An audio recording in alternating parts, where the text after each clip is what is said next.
Hlusha inhliziyo igcwele uthando ayithanda umuntu oyedwa. Unumber 5 ngisamile. Akangahlali ehlathini la ehleli khona. Akazohlala nathi ngoba ungudadewethu loya. Yes, unumber 5 akazile ukusongireplace. Naye ukhethiwe njengami, washelwa njengami.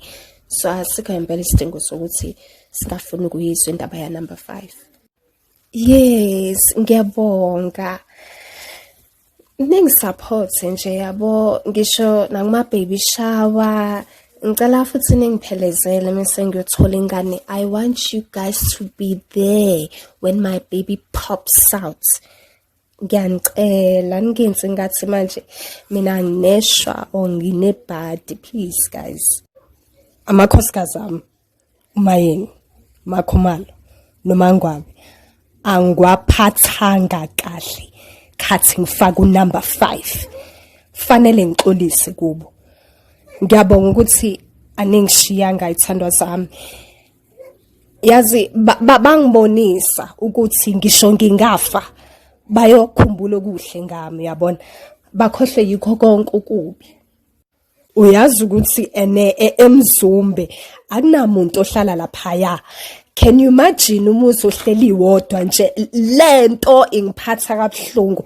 Imningi kangaka imndeni empintshene endlini ezincane eSouth Africa. Ngiyacela South Africa ukuthi ningifunise umndeni odinga ikhaya ngizohlalisa la. Mina njengomamkhulu ngazi yonke into ngomne wethu. Not just ama-dates abashada ngawo ukuthi ngikukhumbula iminyaka 2023 cha. Ngumamkhulu onothando. Ngiyayazi yonke into ngabo ukuthi ubani sizwa kanjani. Cause ngihlezi ngiba-check. Ngenza sure ukuthi bonke ba-right. Yabo. Ngizwa kuthiwa uMthombeni akakhulumisani noThobile. Angazi ukuthi uqonde ukuthini medinelo omunye wethu.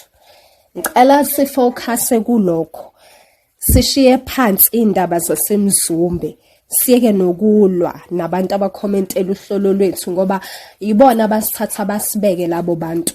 Ukuthi siloku sinakana nabantu abakhomenta kabi ngothando lethu ezabantu nje. Mayeni ngiyavumelana nawe ngixolisa ukuphula ulimi. Yazi mina I do have regrets ngalezinto engishilo yabona edala ukuthi umyeni wami angangikhulumisi. It was not intentional. Bengamele ngivumela iqulwana nje lithi abahambayo siyosala siyincenga ukuthi libanga ukuthi yabo kuze kube nje phansi kwami noMthombeni. Bese ke yabo le ya number 5.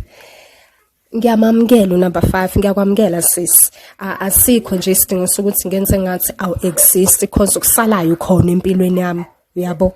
Decision engiyithathile. Ngiyithathise ukuthi ngibonile ukuthi lokunaka abantu abaloku bejobelele endabeni zami nomseleko akungisizi ngalutho. Here I am. Together my lovest. Forever and ever mina nawe Mseleko. Mntanami ufana nabo bonke abantwana mala kaMthombeni bese mina wangifuza. She has my nose. Ngekhala kuphela and then fuza nesinenge hairline. Uzothi uyaskipa nje uyapi. Umuntu ongakalibukela uhlelo lwethu isithembu esinothando uyaphuthelwa. Phela kule season ave ngifuna ukungigqisha ngama adverts. Angenza imali la angidlali. Don't forget to subscribe to DA Zulu.